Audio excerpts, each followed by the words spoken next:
Chat et souris emménagent des frères Grimm. Il est bien connu que chat et souris ne font pas bon ménage. En voici la preuve. Un chat avait fait la connaissance d'une souris et lui avait tellement conté Fleurette qu'elle avait finalement accepté d'habiter dans la même maison que lui et de partager les dépenses. Avant que l'hiver arrive, nous devions faire des préparatifs si nous ne voulons pas mourir de faim, dit le chat à la souris. Le bon conseil fut observé et un petit pot de beurre fut acheté. Mais il ne savait pas où il serait mieux de l'entreposer. Finalement, après de longues réflexions, le chat dit « Je ne connais aucun endroit qui soit plus sûr que l'église. Là, personne n'osera venir l'y chercher.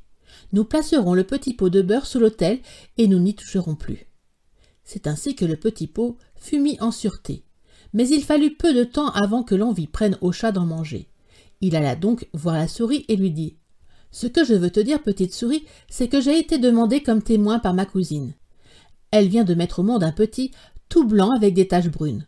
Laisse-moi aller à son baptême et occupe-toi toute seule de la maison. » « Bien sûr, répondit la souris. Va, et si tu fais un bon repas, pense un peu à moi, je boirai bien volontiers une goutte de bon vin. » Mais tout cela n'était que mensonge.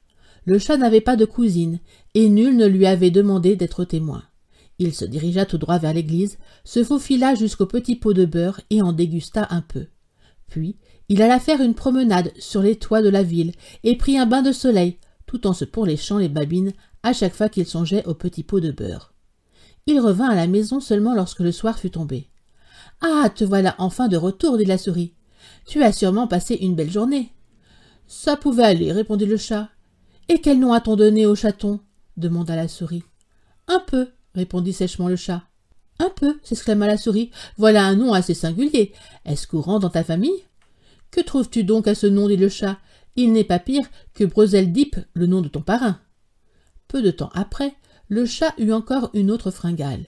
Il alla voir la souris et lui dit « Tu dois me rendre un service et t'occuper encore une fois du ménage toute seule. On m'a encore demandé comme témoin.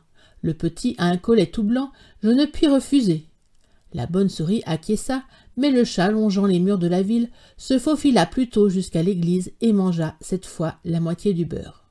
« Comme c'est bon, se dit le chat. » Lorsqu'il revint à la maison, la souris lui demanda « Quel nom a-t-on donné à ce chaton ?»« La moitié, répondit le chat. « La moitié?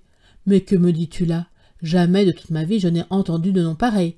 Je parie qu'il n'existe même pas. » Il ne tarda pas avant que le chat songe encore à sa friandise, et que l'eau lui vienne à la bouche. « Jamais 203, dit-il à la souris. Je dois encore assister à un baptême. Le petit est tout noir et avec du blanc au bout de ses pattes. Mais il n'a pas un seul poil blanc sur tout le reste du corps. Cela n'arrive qu'une fois tous les 2 ans. Alors tu me laisses y aller encore ? » « Un peu, la moitié, répondit la souris. Ce sont là des noms bien étranges, des noms qui me rendent soucieuse. C'est que tu restes là coiffée d'une tresse et vêtue de ta jupe gris foncé à attraper des grillons, dit le chat. Voilà ce qui arrive quand on reste cloîtré toute la journée. La souris rangea et fit de l'ordre dans la maison pendant que le chat s'absentait et qu'il mangeait tout le reste du beurre. Lorsqu'il fut de retour à la maison, bien repu et bien dodu, la souris s'enquit auprès de lui du nom qu'avait reçu le 3e chaton. « Cela ne te plaira évidemment pas, dit le chat. Il s'appelle Tout le reste. »« Tout le reste » s'écria la souris. « Mais qu'est-ce que ça peut bien signifier ?» Elle hocha la tête, se mit en boule et s'endormit. À partir de ce moment, plus personne ne demanda au chat d'être témoin. Lorsque l'hiver fut venu et qu'aucune nourriture ne put être trouvée à l'extérieur, la souris se souvint de leurs provisions et dit « Viens, mon ami le chat, allons, petit pot de beurre que nous avons eu la sagesse de mettre de côté.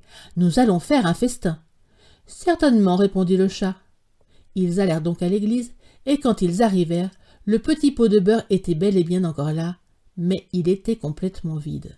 « Ah ah, dit la souris, maintenant je comprends ce qui s'est passé. Maintenant, tout s'éclaire. Tu étais pour moi un véritable ami, mais pendant que tu prétendais assister à des baptêmes, en cachette tu mangeais le beurre. D'abord un peu, puis la moitié, et enfin... « Veux-tu la fermer » cria le chat. « Encore un seul mot et je te dévore. »« Et enfin tout le reste » avait déjà dit la pauvre souris. À peine avait-elle prononcé ces mots que le chat bondissait sur elle, en faisait une boule et l'avalait goulûment.